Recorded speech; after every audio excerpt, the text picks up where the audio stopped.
He has been giving talks, I think, on an average of 4 per week, and all in Mandarin. So tonight will be the second talk that he will be giving in English. So all the while he's been giving in Mandarin. The talk for tonight is wisdom and compassion in daily living. So we shall see what Mr. Blofeld has got to say. But before we go on to the talk proper, let me give you a very brief introduction to Mr. Blofeld. As you can see here, I think he's already 73 years old, but still very healthy, and has been traveling around the world. And I think he'll be going to China very, very soon again. But despite the various countries that he has been, I think Malaysia is the only country that he has been giving Dharma talks and carrying out missionary activities, if I'm not mistaken. So we are pleased, in fact, to invite him for the second time. In fact, 4 years ago, Mr. Blofeld was also invited by the Young Buddhist Association of Malaysia for a series of Dharma lectures throughout West Malaysia.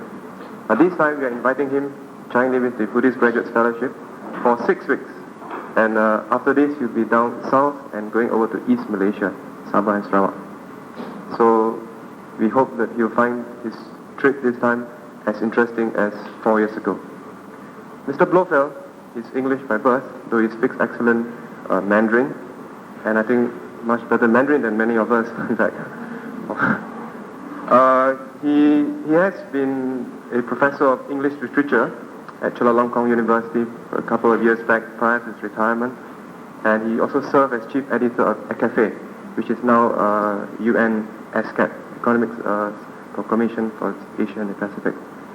He's now retired and he's living in Bangkok, but he is still very active in other ways, especially in writing of Dharma books, okay, on various aspects of Buddhism. So I think without much ado, we would like to invite Mr. Blofeld to give us a talk on wisdom and compassion in daily living. Mr. Blofeld?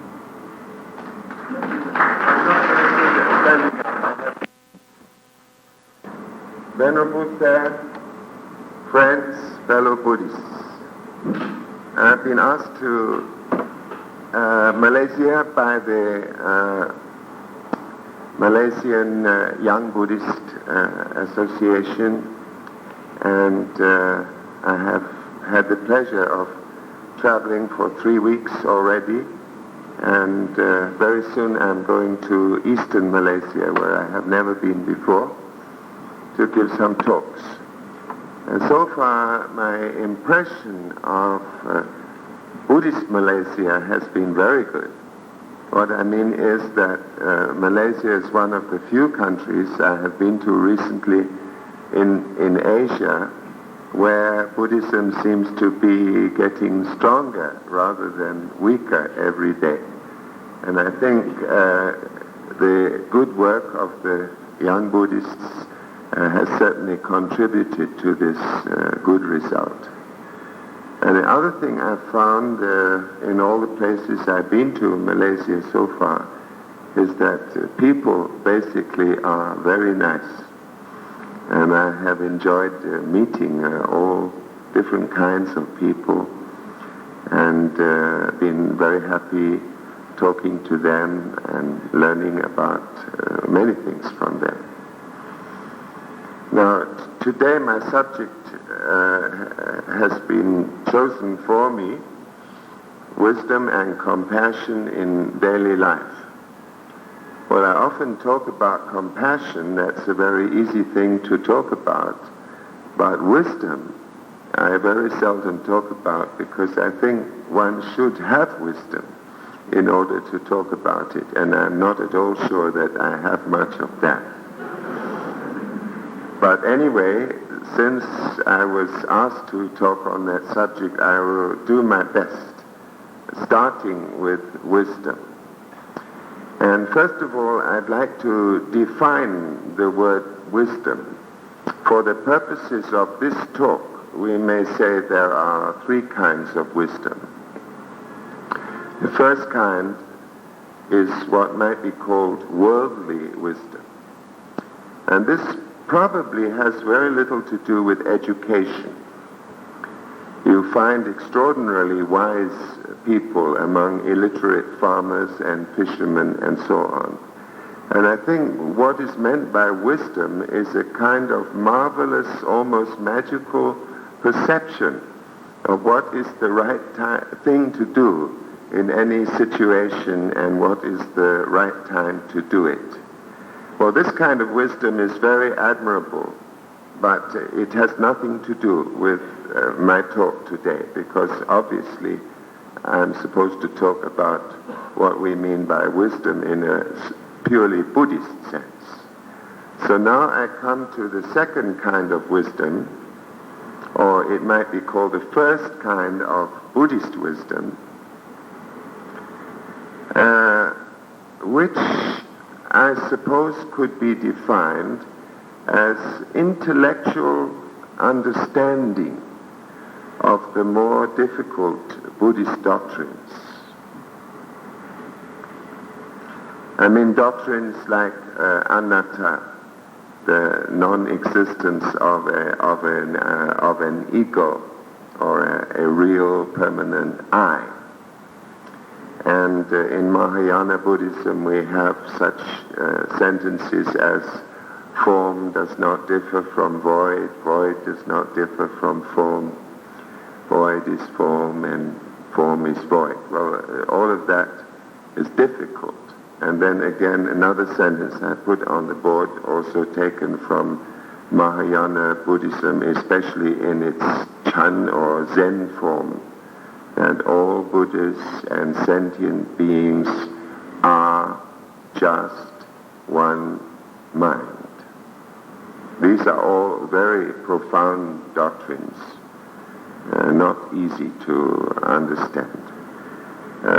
But if we are well educated and we study the appropriate sutras and appropriate shastras and other books written on these subjects, we may arrive at an intellectual understanding of what these mean.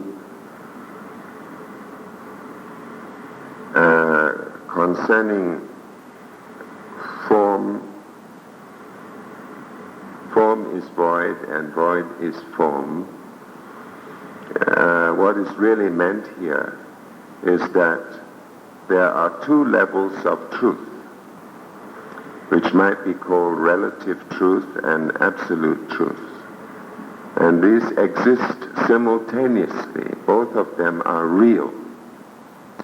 The first one is the relative truth, which is the reality apparent to our senses, our six senses. In English we have five senses, and in Chinese we add mind as a sixth sense. Now, the world, the universe, as it appears to our five senses and our mind, is a kind of reality. You cannot deny that it exists. It's certainly not a dream, so it's real enough.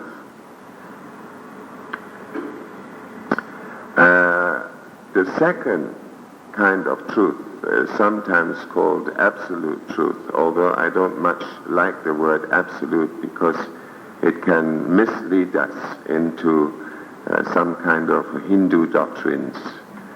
So this other truth is reality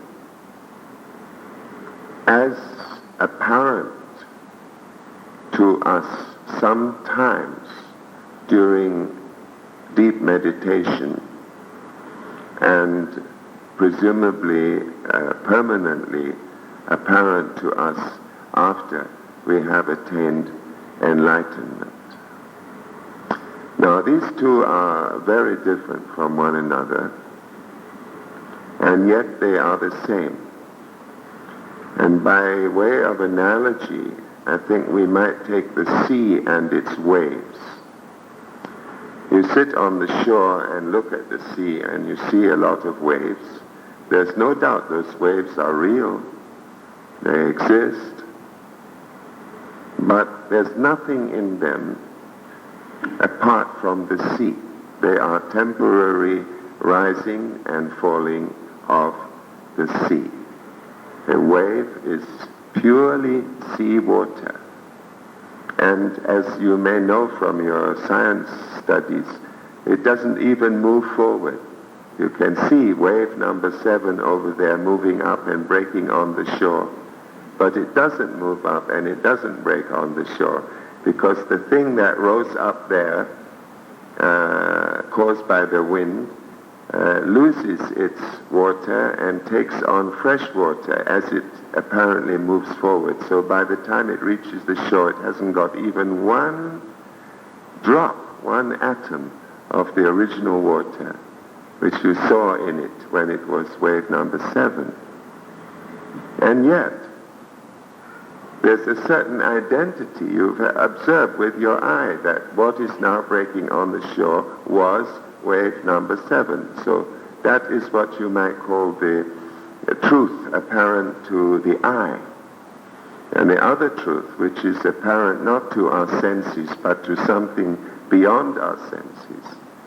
In that truth, there is no forward movement of the wave, and there are no waves apart from the sea. So in that sense, now when some Zen or Chan sect people, when they say all Buddhists and sentient beings are just one mind, I don't think they really want you to take the word mind very literally. What they're trying to say is the same thing that was said by the great astronomer Sir James Jeans around the year 1915 or 1920. He said, it is probable that when we have pursued our study of the nature of reality, we shall one day discover that the stuff of the universe is mind stuff. The stuff of the universe is mind stuff, meaning the universe is built not of matter, but of mind. In other words, matter is a form, a projection of mind. And there are now today quite a few physicists who go along with that. One of them is an Austrian physicist who wrote a famous book, the Tao, the T-A-O, the Tao of Physics, in which he espouses this view. So, in other words, when we look at the sea, we can look at it as waves, or we can look at it as just one sea. And when we look at reality, we can look at it as individual entities which arise and fall and don't last long and are all interdependent, dependent on one another, or we can just see reality as one vast sea of consciousness or sea of mind or something of that sort. However, to understand this will in no way help us to get nearer to enlightenment. That's to say, to have some intellectual understanding. I think personally that intellectually I understand very well what is meant by those funny sayings I've written on the blackboard, but only intellectually. This knowledge is of no use whatsoever if it stops at the point of being intellectual knowledge.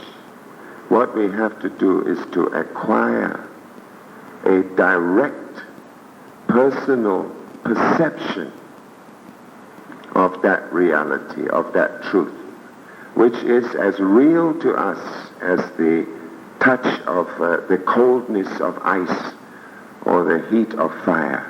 When you not just know it to be true because you read it in a book, but when you feel it to be true, it's just part of you, then that is what is of great value to us in attaining enlightenment.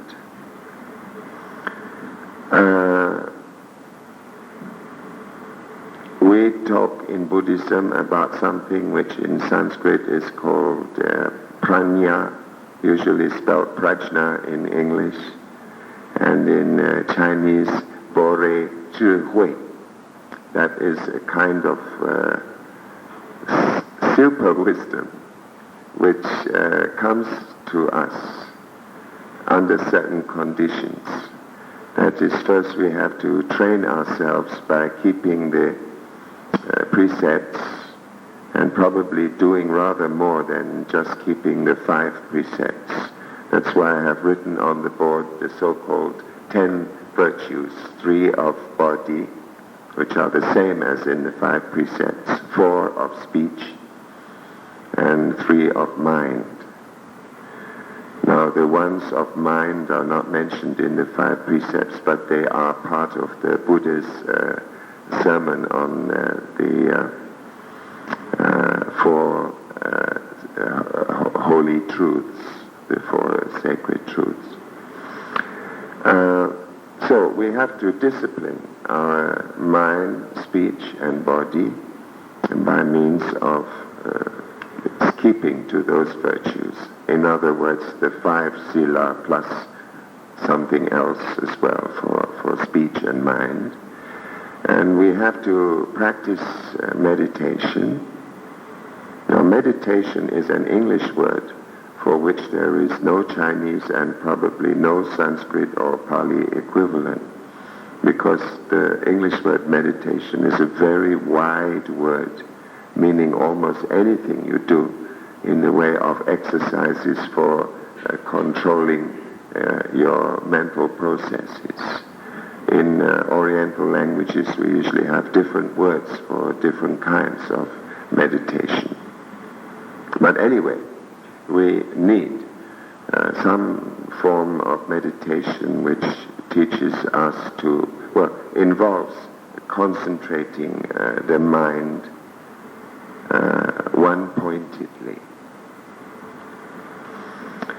Then, if we are keeping all the precepts and exercising compassion and doing the right forms of meditation properly, we may hope that prajna or Bore Zhi Hui will be somehow born in our mind.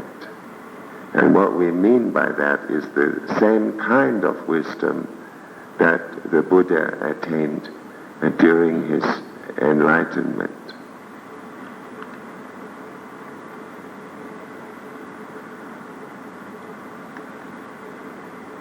So, obviously, worldly wisdom we have dismissed already. It's very useful, but that won't get us to enlightenment. Second one, intellectual Buddhist wisdom by itself is of no value. And the third one, which is prajna, is the one that we want to get. And presumably the way to get it mainly is through proper control of mind, casting out of wayward thoughts, and one-pointed concentration. But, unfortunately, it's possible to learn meditation and get it all wrong, or use it wrongly. And if you do that, it won't help you to reach this prajna or super wisdom. So we need to think how we're going to deal with that problem.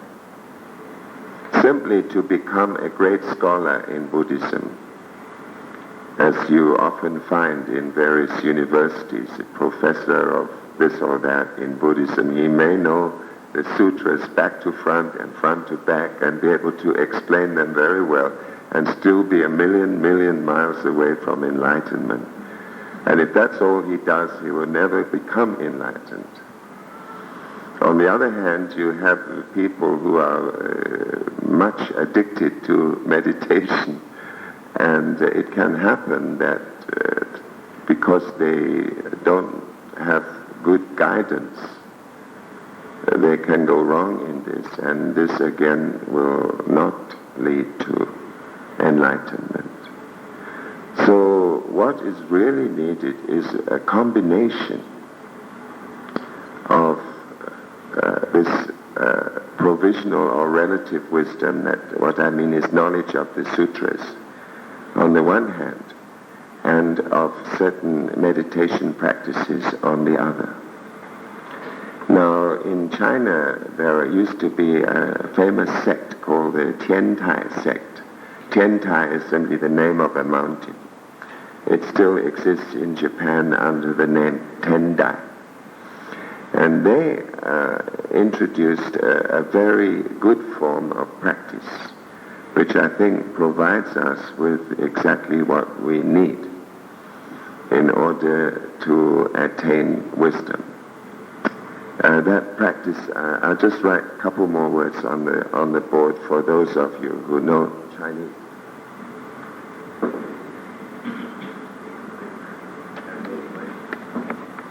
Stopping. And Guan literally means looking or regarding. The first syllable of Avalokiteshvara's name, Guan Shi Yin Pusa, Guan is the same Guan, looking, regarding. So in the Tiantai sect, they had this practice. When you sit down to meditate, you don't just do one kind of meditation. You do two very different ones, several times during the same sitting. Not one in the morning, one in the evening, but say 10 or 15 minutes of this, and then 10 or 15 minutes of that, and then back to the first, and then back to the second, like that. Starting with quite short periods. And later on, when you get advanced, then you can do this for long periods. Anyway, 止, or stopping, means putting a stop to the normal thought processes, the coming and going of endless thoughts, such as goes on in our minds nearly all the time, and concentrating. Doesn't matter what you concentrate on. Some people find that counting the breath is satisfactory.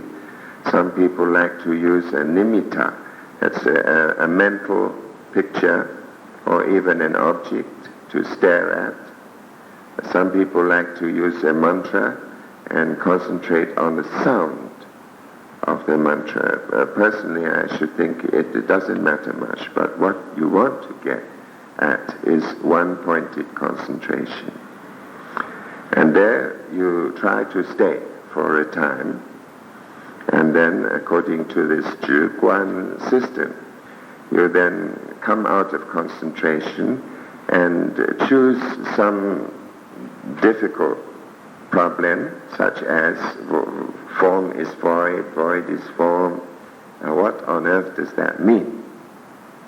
And then you regard or look at or study this problem in your mind.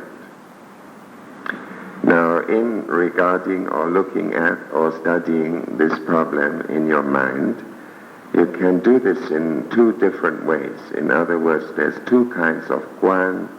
One is the intellectual way, in which you are dealing with it as you would deal with a problem during an examination or something like that. You're dealing with it at the level of logic, of intellect. And another way is simply to focus your mind just on that question. If I may be allowed a diversion, I'd just like to tell you a little story about my experience. Once in China, I had the very good fortune to be allowed by the abbot of a monastery there to live in what the Japanese call the zendo, or in Chinese called chantang, or meditation hall of the temple. Now in those temples there'll be a certain number of monks who are specializing in meditation, and they sleep and live all together in the meditation hall. They practice 3 times a day, 2 or 3 hours each time, so from 6 to 9 hours a day. And the practice usually consists of using what in Chinese is called huatou. Huatou is wrongly translated by the Japanese as koan. Koan actually should be a translation of Chinese gungan, which is something a bit different.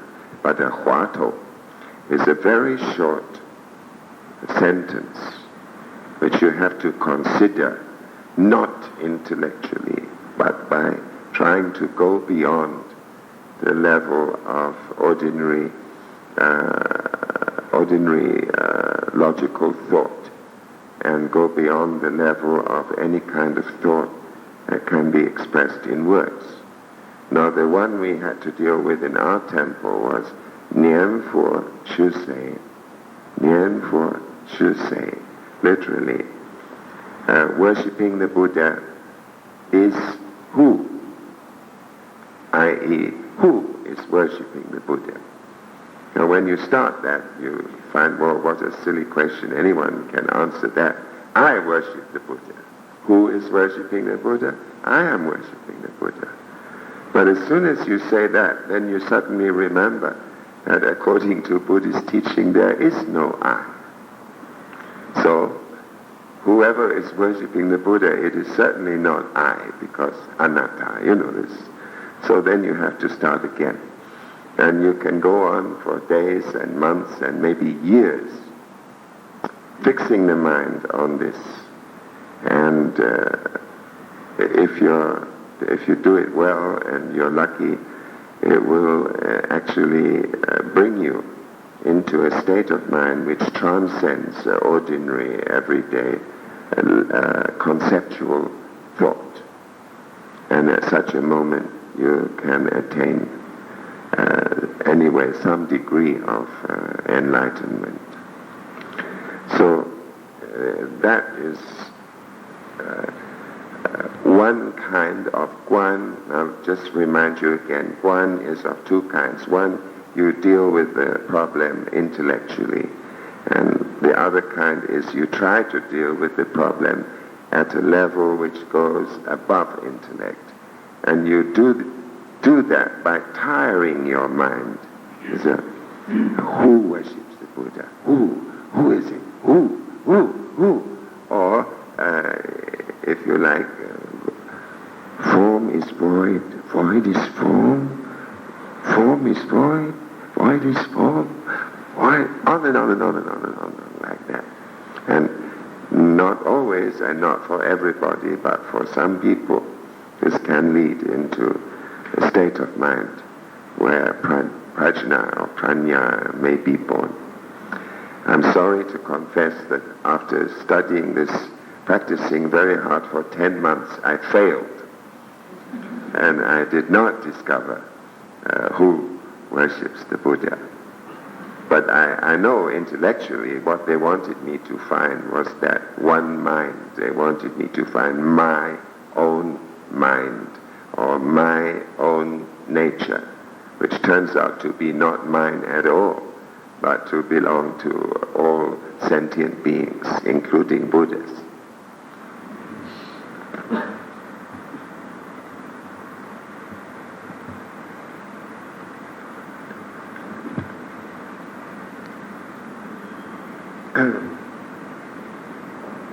Well, anyway, that concerning wisdom, as I told you, I have not achieved wisdom. But from what I have learned from my many Chinese and Tibetan teachers, this is one of the good ways to go about attaining wisdom. You cannot do without discipline.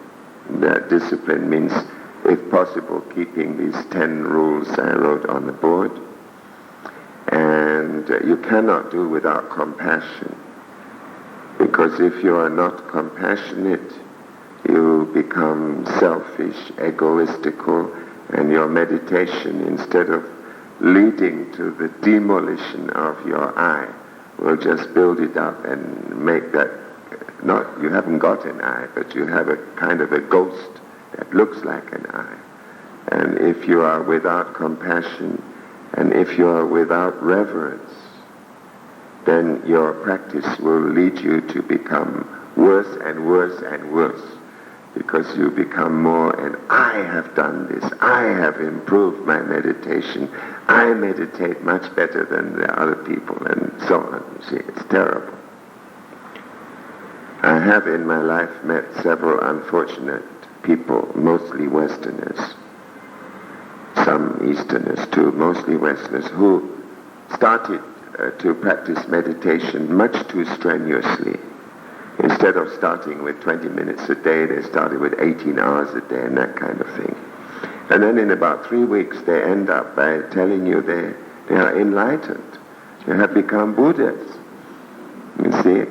So, I mean, what could be worse from the point of view of people who are supposed to believe in anatta?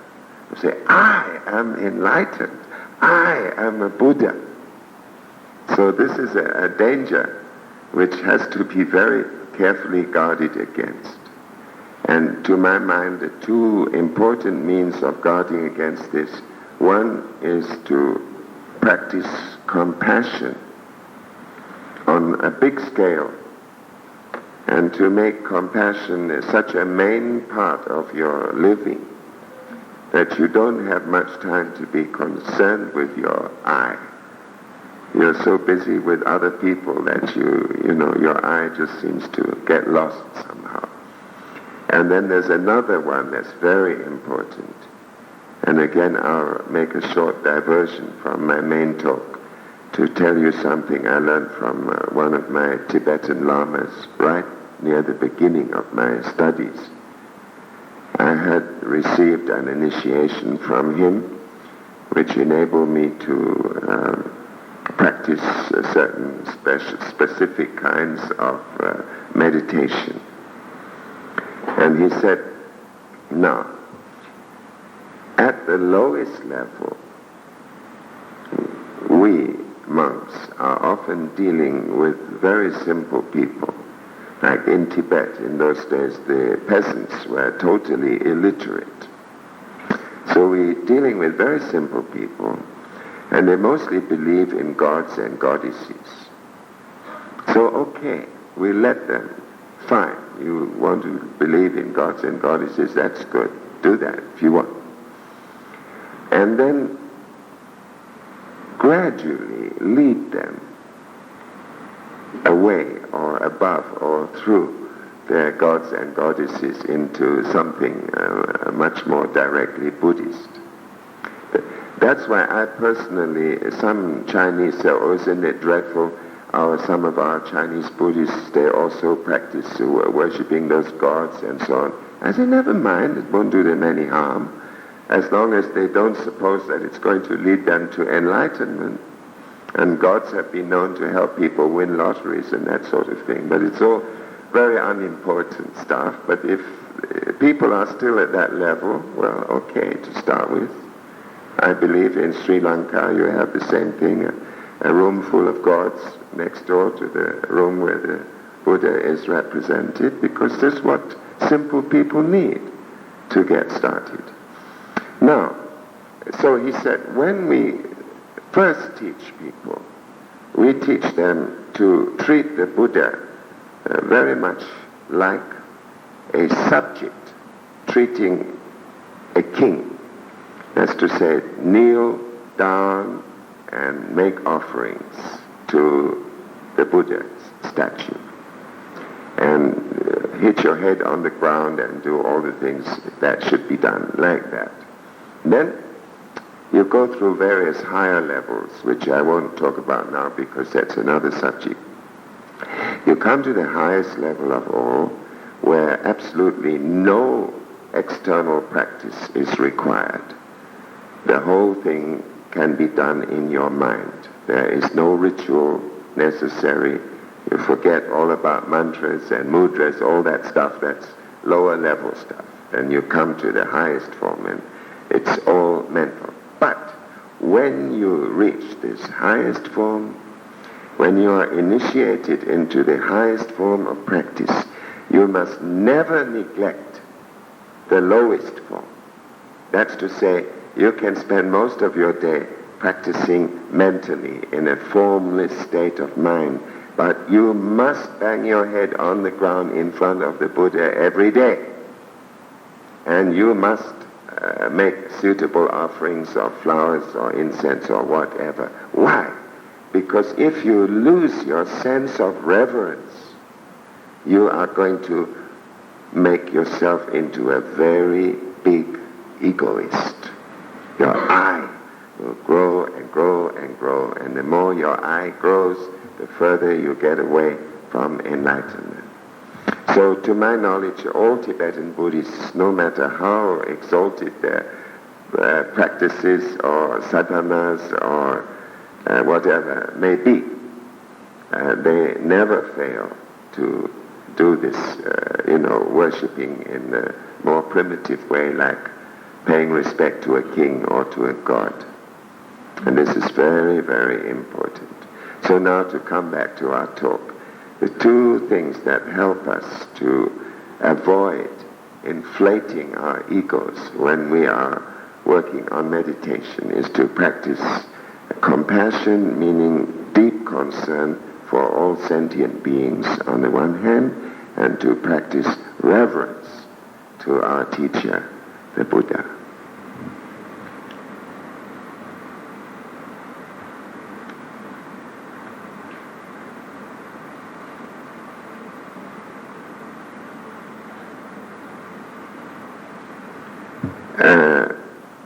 Now, if you do all those things I have mentioned today, I think especially if you start when you're quite young, and if you put your heart and soul into it, you have a possibility of attaining enlightenment in this very life. I'm not sure that many Theravadins would go along with that, but we Mahayana people, we do believe it's possible, but we don't believe it's easy. I mean, it's awfully hard work, but it can perhaps be done, and if not, at least in this life we can take a nice big step forward towards something that may come to us in some future life. So it's very well worth doing. So what have we got to do? We've got to practice compassion. We've got to keep those 10 precepts. We've got to do meditation, alternating the kind of concentration, one-pointed concentration, with those two kinds of looking, or guan, which that's to say the intellectual kind and the above intellect kind. To do all of that, that is the practice for attaining wisdom as I understand it. Now, there are some dangers to be avoided besides the ones I mentioned already. In one old book I read, Chinese book I read some time ago, I've forgotten the name, it mentioned what were called the 4 sicknesses to which practicing Buddhists are liable to fall victim. And the first of the 4 sicknesses was called the doing sickness. Doing sickness. That means you get too much involved in doing. This is most particularly evident in Thailand and Burma. There was a Burmese king once who was told by the monks that it's very meritorious to build a temple or a pagoda. So he thought, well, if it's meritorious to build one, why not build 1,000? And he did. And you can go to Pagan in Burma now. It's one of the great sites of the world. And you see 1,000 temples and pagodas. But in doing that, he ruined the economy of the country. The treasury went broke. Lots of farmers, poor people died because so much demand was made upon their labor and so on. So it's very doubtful whether that king actually did obtain 1,000 times as much merit as he would have done by building one temple. So the doing sickness has not got much to do with meditation. It is that some people believe that by doing good works, a whole lot of good works, nothing but good works, they can attain enlightenment or attain a huge stock of merit that will lead to their getting enlightened fairly soon. Some of you may be familiar with Christianity. In Christianity, I think this is called salvation by works. That is, you do lots and lots of good deeds. God is very pleased with you, so he, though you may not be quite ready for heaven, he says, well, never mind, you've done all those good things, you built me 1,500 churches, so I'll take you into heaven. Now, we Buddhists don't believe anything quite as simple as that, but some of us, or many of us, do believe that all we need to do is to build up a huge stock of gongde, merit, and then everything's going to be fine. Well, of course, merit is good, and we need it, but meritorious behavior is only one part of the search for enlightenment. So if you think merit alone is enough, then you are suffering from the doing sickness and need to see a doctor. Now there's another lot of people who have the not doing sickness. The not doing sickness goes like this. They think, well, from what we can understand, the world is a miserable place, and people, sentient beings, make it worse by their bad behavior. So what we need to do is to go and live in some lonely place and carefully refrain from doing anything. Then, well, in the first place, although we're not really doing any good, we're certainly not doing any bad. That's a step forward.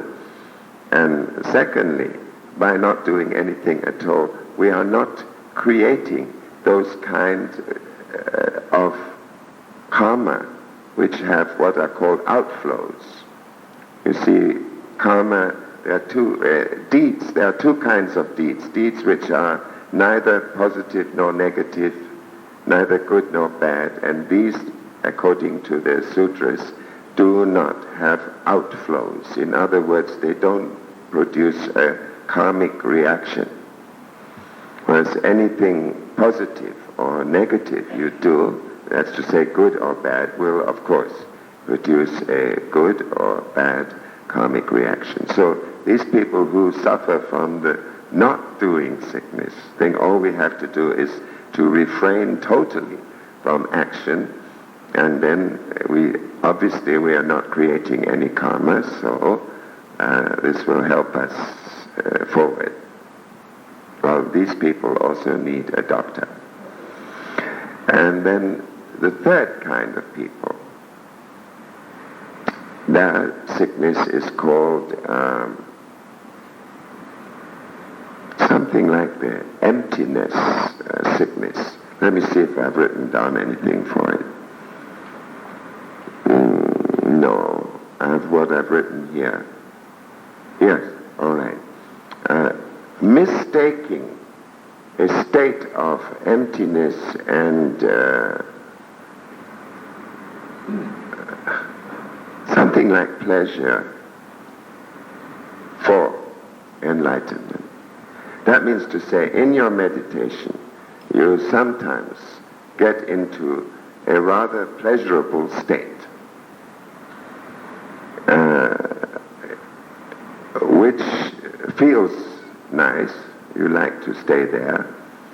and is free from any objects of consciousness, or very nearly so. And so you feel a kind of lightness, as though all the heavy karmic load has been taken away from you. And I suppose you feel how a balloon full of gas would feel if it had feelings. It's kind of buoyant, light, pleasant. Well, some people, this is a common state that a lot of meditators get into, and there's nothing wrong with it. It's fine. It's anyway better than nothing. But it is very far from being the final state of enlightenment. So if you get lost in that, if you're happy with that and just don't go further, what you'll really do is negating yourself to a point where you are like a piece of dead wood or a lump of stone. Or as the Chinese say, you're no more use than a dead dog. Well, this of course has to be, there again, you're sick, you need a doctor. And the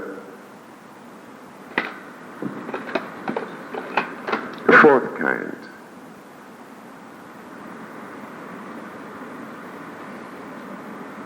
no, I beg your pardon, I'm mixing up 3 and 4. 3 I've just explained fairly well, simply that you're happy in this pleasant state, which might be describable as samadhi, I don't know. And there you stick, there you stop. And then the fourth one is where you deliberately try to kill your consciousness. We're a trance for meditation, because they think that what we are aiming at is to get into a trance where we are no longer properly conscious of anything.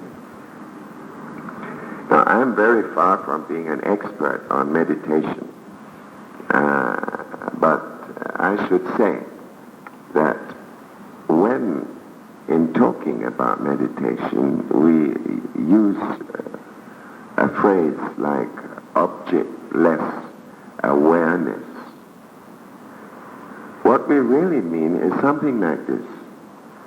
Suppose you are living in a little hut in the middle of a huge, very flat plain. And the whole plain is covered with snow. And nobody has walked on the snow. So in all directions, wherever you look, all you see is the white, flat snow. There's no differentiation. There's no this here and something else there. Now, suppose this at night time you were to walk out of your little hut, and in your hand you have the kind of lantern that sends out a beam that starts very small and gets wider, wider, like that. Sort of V-shaped beam, and in that beam you see undifferentiated snow.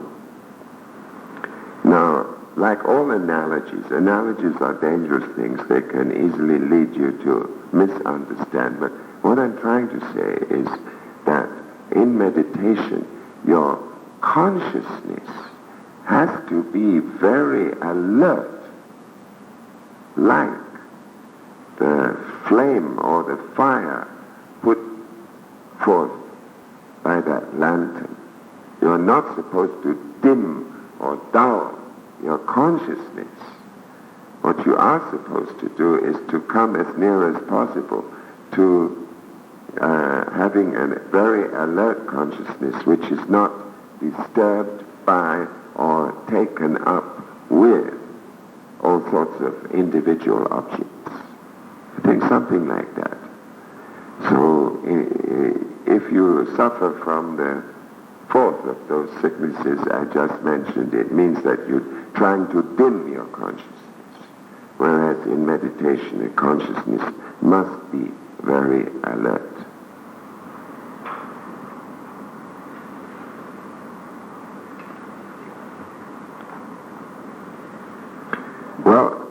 I think that's all I can tell you about wisdom, because maybe one day when I have attained some wisdom, I'll come back and tell you more.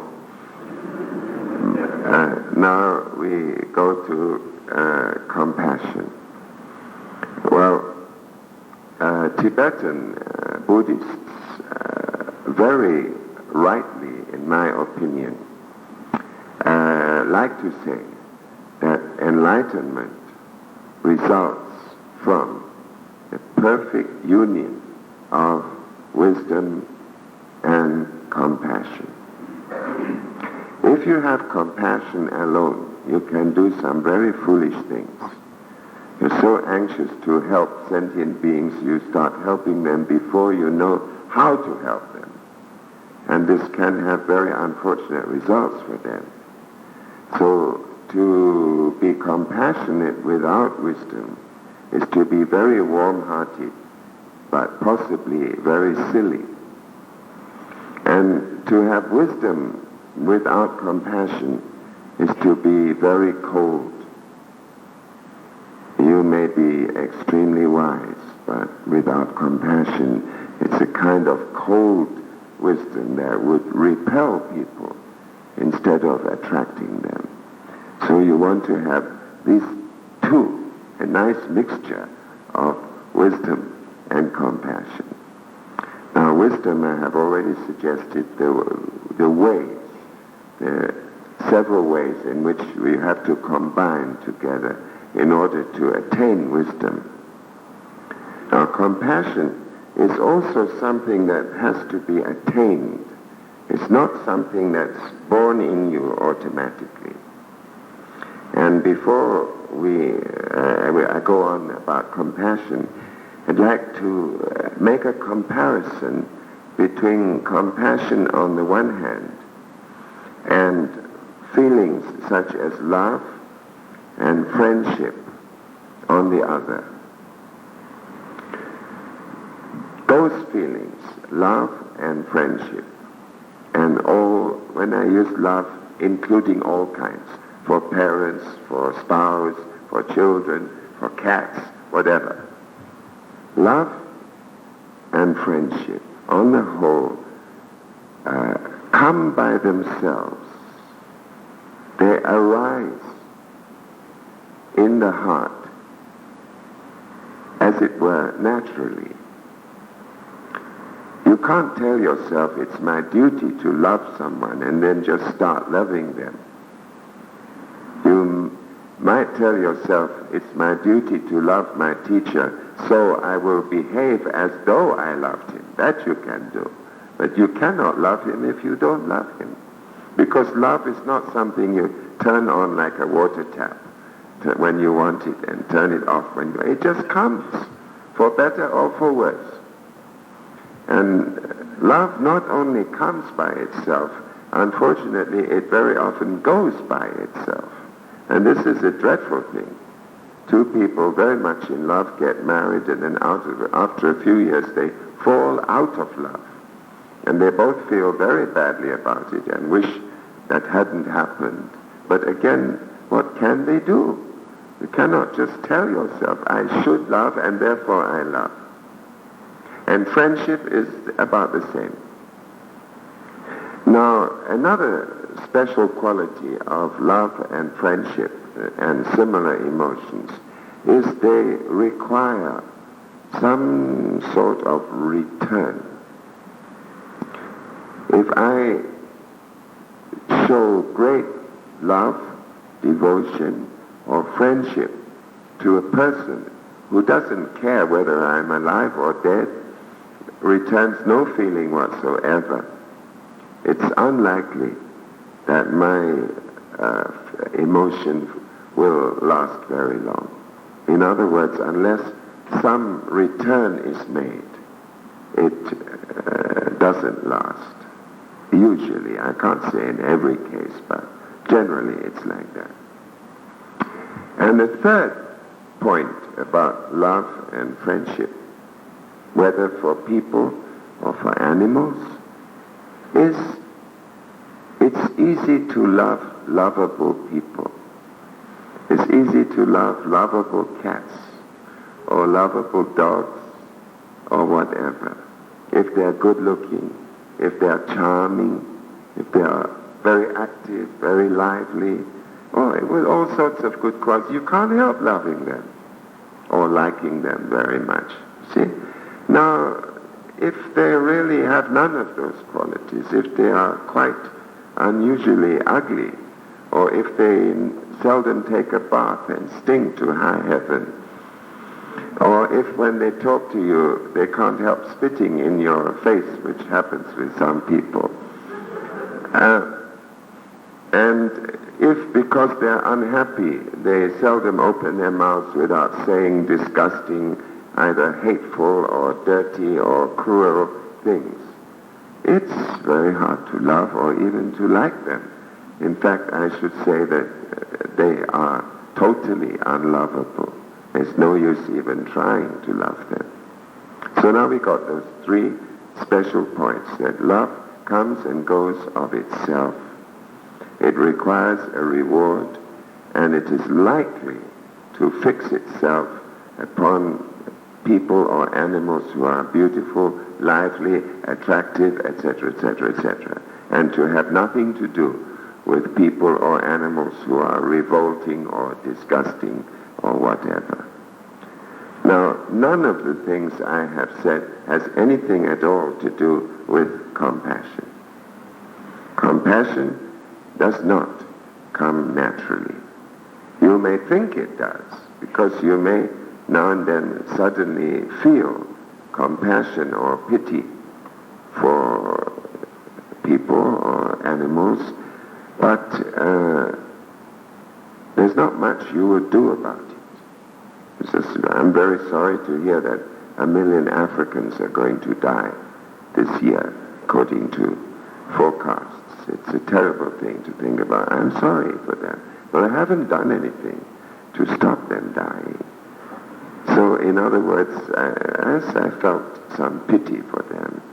But that's not what we Buddhists mean by compassion. Compassion is something we have to cultivate. We have to cultivate hard. Gradually, we learn to be compassionate. To be compassionate has two aspects, positive and negative.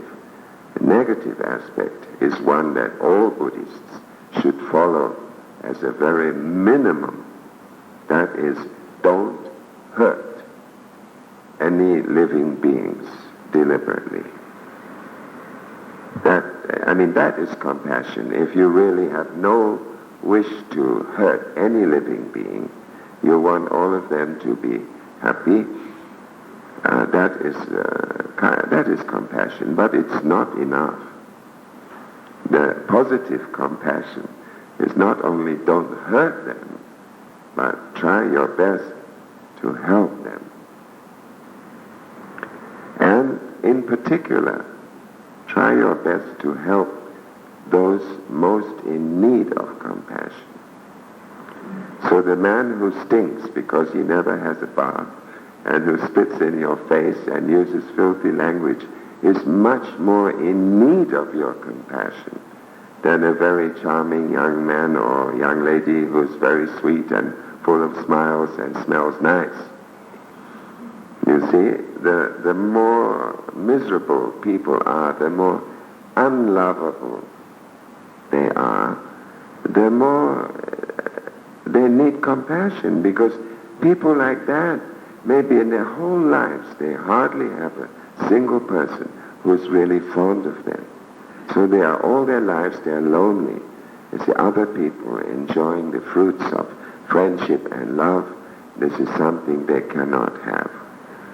So when we see outcast people or animals, though we cannot love them, much though we would like to, we cannot love them, but we can feel compassion for them, which means feel an urgent desire to do something to improve their lot, to give them some sort of happiness.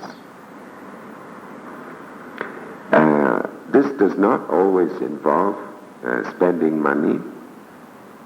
Many of us don't have all that much money, so if we allowed our compassion to be bounded by the size of our income, well, it wouldn't amount to much. We could not help very much. But of course, there are all sorts of other things we can give to people. Sometimes they need sympathy. Sometimes they need advice, encouragement, company, all sorts of things. So we should be prepared to sacrifice as much money as we can, or as many personal goods as we can, but also our time and our energy and our thoughtfulness. All of these are precious gifts that we can give to sentient beings.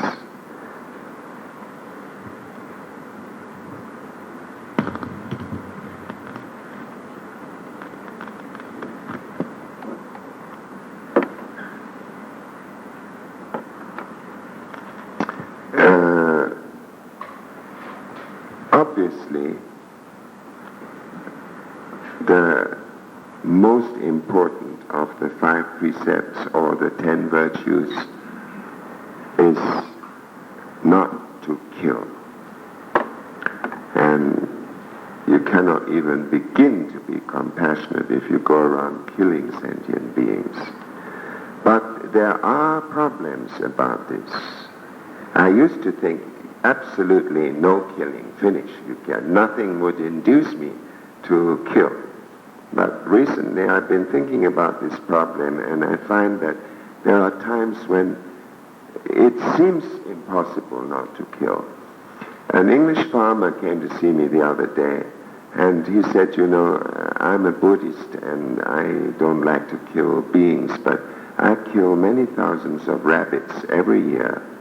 If I didn't kill those rabbits every year, they would eat up the whole of my corn. And if my neighbors were all Buddhists and they stopped killing rabbits, there would be no bread to eat and the whole population would starve to death. So in that situation, do you kill the rabbits or don't you?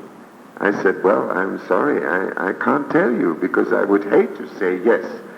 But on the other hand, I don't know how to say no. It's one of those difficult problems.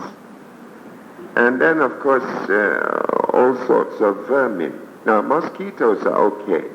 Mosquitoes you don't have to kill. You get that nice Oriental, Chinese, Japanese mosquito incense, which is made of pyrethium. It doesn't kill them. It just keeps them out, sends them away. So much better use that rather than DDT, which is murdering them. On the other hand, there are perhaps very poisonous insects. And if you have children in your house and you find dangerous poisonous insects in the house or maybe cobras in the garden, do you kill them or don't you? Again, I don't know. I wouldn't like to say, but I mean, if you do kill them, I would feel some sympathy for you. I think probably I wouldn't do it myself, but maybe, I don't know. And now, forgetting all of that, we come to another very difficult problem. All of us, or nearly all of us, unless we are monks or nuns, have various social duties to our family, to our community, to our country. Because family, community, and country have provided us with certain things, health services, education, roads, policemen to keep us safe, and so on and so on. Our mothers have sacrificed themselves, sometimes to a point where they would be willing to die to save us from suffering. So we have duties. Now what happens if your country is invaded, if your race is oppressed beyond bearing, by another race. If some people or animals trying to get at you to kill you, what do? I look at the sutras, I find no answer there. Unfortunately, these things were not, as far as I know, I maybe haven't seen enough sutras, but as far as I know, these things were not dealt with very adequately. After all, the Lord Buddha, though he had about 50 years of teaching, but he had an awful lot to say to an awful lot of people. And he laid down in that short time of 50 years basic principles for almost everything. But if he had started trying to develop those principles in full and give us very detailed instructions, then, there just wasn't, I presume there just wasn't time for that. So we have to make up our minds. Now, should we kill in self-defense? Should we kill to save a weak person, a defenseless person, from being raped or murdered or badly harmed, and so on? Should we kill animals if they directly threaten us, like cobras might do, or indirectly threaten us as rabbits do by eating the corn and so on? To all of these, I don't know the answers. But I just mention them because I feel very strongly that killing is a dreadful thing. And it's ridiculous to talk about being compassionate if you are easily ready to kill living beings. But at the same time, I do realize there are difficulties. And I truly don't know what I myself would do in those circumstances. I think I probably would not kill in self-defense, but I feel I might have to kill in defense of some weaker person who is being set upon. And in time of war, we have to think. Our country, our race, our people have done all sorts of good things for us, and should we just sit down and let them be destroyed? And if not, what are we going to do about it? Well, I would say in this sort of case, first, try by all means to avoid direct confrontation. In the case of being attacked by a tiger, better run away rather than kill the tiger. Climb a tree or something like that. In the case of war, if possible, before the war actually breaks out, go around doing your utmost to persuade one side or both sides to avoid this war. But if you cannot do that, you fail in that, then the fighting actually begins. I think there may be times when you have to fight. But even then, you should always use the minimum amount of force required to attain your object. And your object is a very limited one. You're not trying to take over somebody else's country or rob somebody else's house or steal somebody else's wife. We Buddhists, we don't usually do that sort of thing. So what our real motive is, our desire is to prevent certain sentient beings from doing us harm. We may have to use force, but we should not use more than the minimum amount required to attain our objective. And now, I've been talking much too long. Let me just finish with one little story which I like very much, and it illustrates a very important point.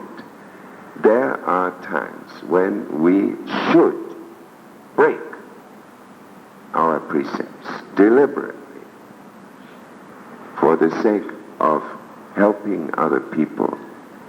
Now, my little story is like this. It's about a very small breaking of a small precept, but anyway, it's this. I was staying in Darjeeling in north of India when the Dalai Lama escaped from Tibet. We read in the paper that he got on a train and was heading towards Delhi. Now, Darjeeling, there are many thousands of Tibetans there. So all those Tibetans and I myself, we all rushed down the mountain to the station called Siliguri, where the Dalai Lama's train was going to pass through. We arranged with the station master to stop the train, and on the platform he built a high rostrum so that the Dalai Lama could stand on the rostrum and be seen by many thousands of Tibetans who come down. So Dalai Lama's train arrived, His Holiness got out of the train, climbed up onto the rostrum, started revolving slowly round, blessing all the people. Now everyone was down on their knees, head to the ground, except for one American woman journalist who went straight up to the Dalai Lama without any shame, stuck out her hand and said, "Hi, Holiness." Now, in these days, the Dalai Lama's been exposed to Western behavior for quite frequently. And what is more, his staff, his followers, the same. But in those days, he had just come out of Tibet. He was the king of Tibet.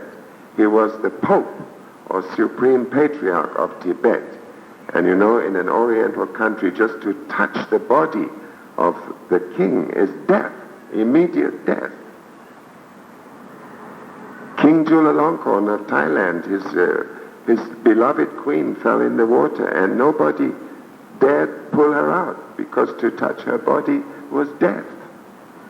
You see? Now, those Tibetans, that's how they felt when they saw their king, their pope, being disgracefully insulted by a barbarian woman. They were furious, and you could see they were getting ready. They would have pounced on her, knocked her down, maybe kicked her to death. Now the Dalai Lama himself, having just come out of Tibet and never ever in his life seen an example of bad manners before, I'm sure, he was kind of taken aback. But when he saw what was going to happen to that woman, he put out his hand, gave a nice smile and said, "Hello," shook her hand. Now, when I told this story in Thailand, the Thais were really shocked. They said, "Oh, the Dalai Lama, dreadful. He's a monk. He shook hands with a woman. What a dreadful thing." You see, well, yes, he shook hands with a woman, but for heaven's sake, he probably saved her life, and anyway saved her from a very bad beating. Now, I tell you this story which concerns the breaking of a tiny, tiny little precept. But I want to impress on you that you may have to, from time to time, break a very big precept for the sake of other people. And it might even amount occasionally to killing, as in some of the cases I mentioned just now. You may have to kill because of your obligation to other people. Now, don't forget, in Buddhism, there is no God sitting up there to say, well, never mind. He's a good boy. He did commit murder, but he did it for a good reason, so it's okay. You see, we don't have that kind of God. I wish we did. What's going to happen is we kill somebody. This is very bad. We have to suffer bad karmic results, especially if we have taken the precept not to kill and then we kill. This is bad. We cannot escape the punishment in the form of a karmic result. But we should be willing and happy to undergo those unfortunate karmic results if our action is a way of being compassionate to others, such as saving a girl from being raped or murdered or something like that. By all means, of course I should accept the karmic punishment in this situation. So I think that I've told you what little I know about wisdom and briefly describe what I think is the meaning of compassion. And I just leave you finally with this thought, that it's very good to keep precepts. It's very bad to break precepts. But compassion is so important that even precepts should be broken rather than that we should be found lacking in compassion for people or animals who need our protection. Thank you.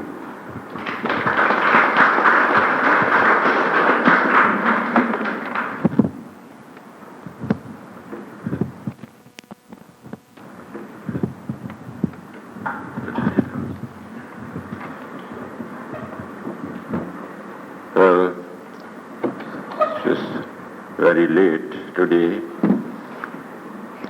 Before I speak few words regarding our learned speaker's ideas that he presented beautifully, he talked about wisdom.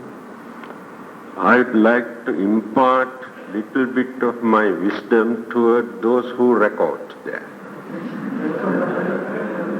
Because they keep their different tape recorders and going on changing the tape, not knowing that they disturb all the other tape recorders. Because I have some tapes, a lot of disturbances, because when one person change the tape, the noises are terrible, it disturbs others. So in future, what you have to do, when you are going to change your tape, please take out from the table and do it slowly, and again don't keep like this. Then that sound is recorded there. That is the wisdom that I have to impart to it.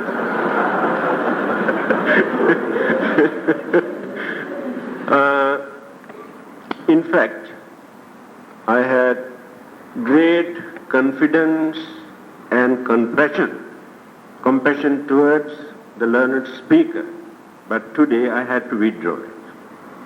No more confidence and no more compassion. Because just now he told, under certain circumstances he is going to kill others. In 1975, if I am not mistaken, we have visited Mongolia, both of us, to attend a conference. They have taken us to show various museums and some other places and told us these buildings are the monasteries where a few hundreds lamas lived. Today not even one. But certain Buddha images they have preserved and converted into museum. There were delegates from many parts of the world, mostly from the Buddhist countries. And what I have noticed, he is the only delegate who paid respect to each and every Buddha image. That day I realized he is not only a scholar, he is a devout and humble Buddhist. That is the Buddhist attitude. Last few days we had galaxy of Buddhist scholars and speakers. And last two speakers presented their ideas from the Theravada or Tripitaka point of view. Today, you heard from Theravada and Mahayana and Vajrayana. Because he is versed in all these schools and he is a real scholar. It is a coincidence. This afternoon I had to give a talk here on Buddhist wisdom. For more than an hour I spoke about Buddhist wisdom. Why? People ask, wisdom is wisdom. is there anything, any specific significance for us to introduce as Buddhist wisdom? Wisdom is wisdom. That is what I try to point out, where the Buddhist wisdom stands. Just now, learned speaker also tried to point out what this Buddhist wisdom, and he combined with compassion. That is why the Buddha is called Vijja Charana Sampanna, Vijja and Charana. These two qualities, wisdom and virtue combined together. In some people you can see in wisdom but no compassion, so virtues. In some people only virtues but no wisdom. In the case of the Buddha, wisdom and compassion joined together. He is called enlightened one in that respect. He also mentioned that after gaining intellectual knowledge or wisdom, that we should not ridicule certain practices that we have practiced earlier, at the initial stage. Many people are doing it.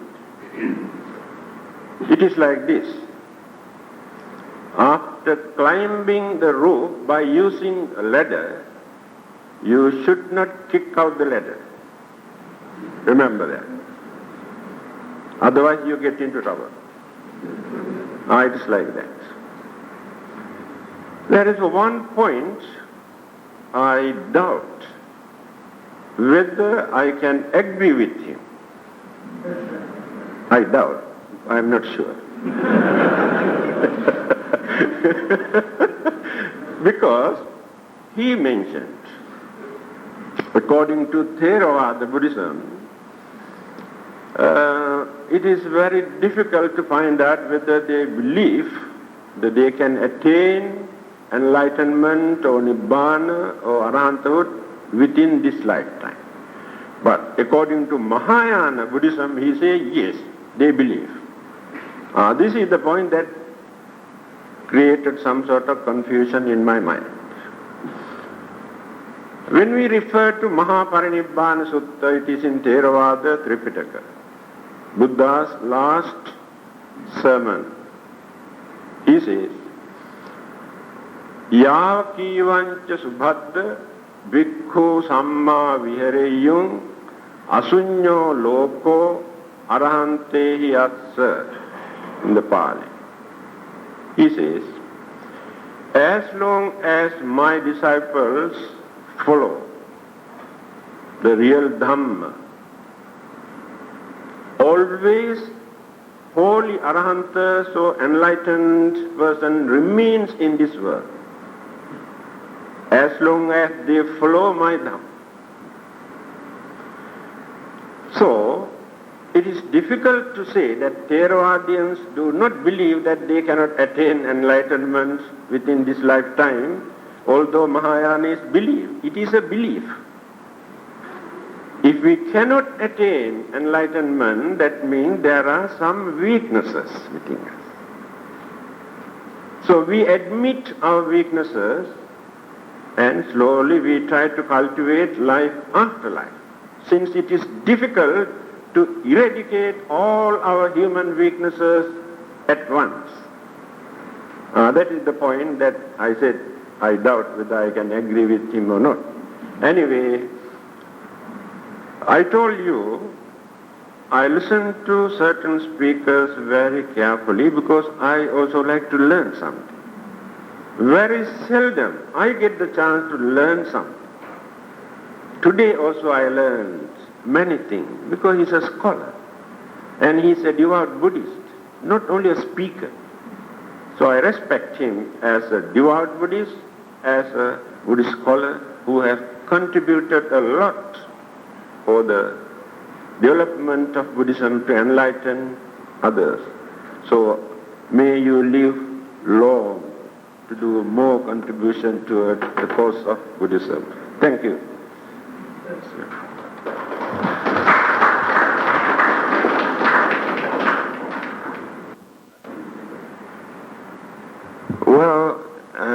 I'm certainly not one to contradict the Buddha, and I think that Dhammapada undoubtedly is a genuine representation of what the Buddha said.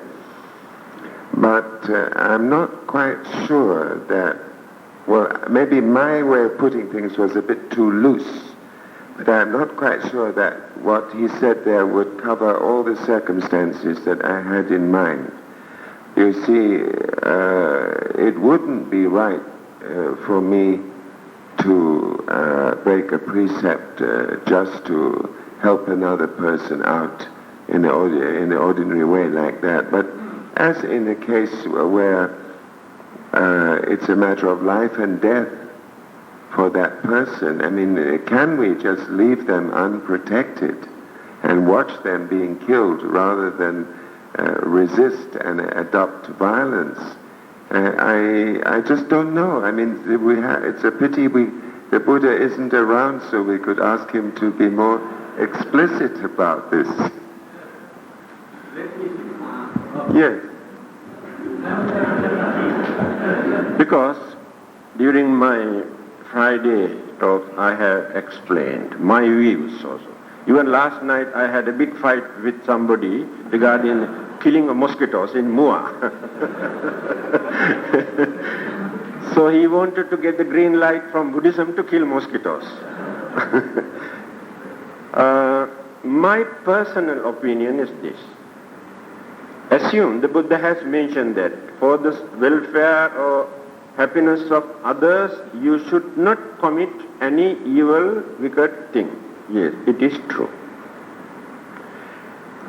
Remember, there are no religious laws in Buddhism. No commandment to tell you should not do like this. The Buddha's teachings are all advices. He advises you. This is the way how you have to act and behave and talk and think. That's all. But no commandments, no law. The Buddha has never said, under any condition you should not kill. You cannot find this kind of teaching in the Buddha. Assume, when you come to know others are in trouble because of certain disturbances. Now we know that we can do something to stop miseries, worries, disturbances. We can stop all these things because there is a culprit. Then, as Buddhists, so we should not do anything because according to our religion, we cannot disturb him, we cannot kill him. So keep quiet. He comes and disturbs all the others. In my case, my personal attitude, I take the risk for the sake of others and compassion towards others. If I can destroy, I don't mind. I have no hatred towards him. I have no anger, jealousy or craving toward anything. Pure compassion, kindness to help others, release others' fear and tension and suspicion. If there is any bad effect for that, I am ready to pay for the welfare of others. Then you can regard me as a great hero.